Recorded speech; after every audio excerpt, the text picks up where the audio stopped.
I wrote this after the visitation and funeral of my father-in-law about 3 weeks ago. That's all.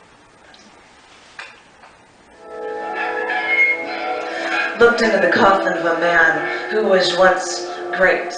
At least that's what I hear. But the cancer ravaged him until his bones crumbled to dust. The family then wondered how the people at the funeral home would make him look like him. And the family walked into that room and they held their breath for more reasons than death, more reasons than their last viewing of the man they lost. Now, once again, looking like he had meat on his bones. When the services started, we all had to follow the Reverend's laments by all periodically proclaiming, "Lord, have mercy."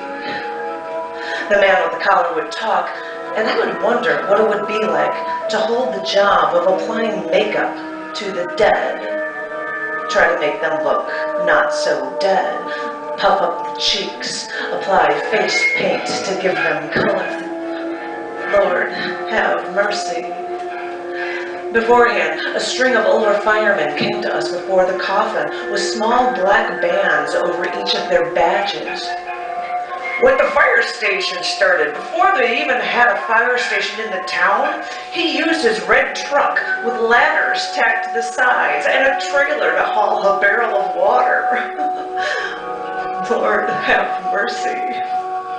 The man with the collar started a hymn, and everyone in the small town knew the lines and sang along like little lemmings, and I tried to remember the lines from my childhood that I have no reason to say except when people need something, anything, to make them think that their life doesn't have to end.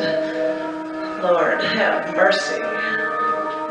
The man with the collar reminded the room that people were created for life, that death was not a part of the plan, but stifle the overwhelming desire to caress the one you loved. Now, in a coffin, where the coldness would be too stark a reminder. Lord, have mercy. I wanted to try to look into the coffin from a different angle. Maybe then the deceased would look more real. Maybe then I wouldn't see his lack of hair from the chemo gone wrong. Maybe then I wouldn't see his hands clasping rosary beads. Lord, have mercy.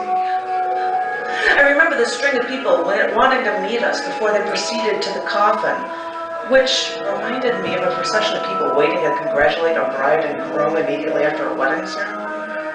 But in this macabre receiving line, all of the funeral attendants were repeatedly saying to us, "I'm sorry for your loss."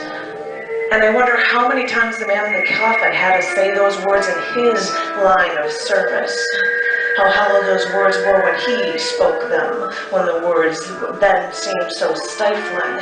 And I think of how people say this when nothing can express how anyone is feeling, especially when people don't even know how to feel anymore. Lord, have mercy. The chants now ended. The Knights of Columbus stopped their constant repeated prayers to the painted man in the coffin to help us justify a pain we don't know how to deal with.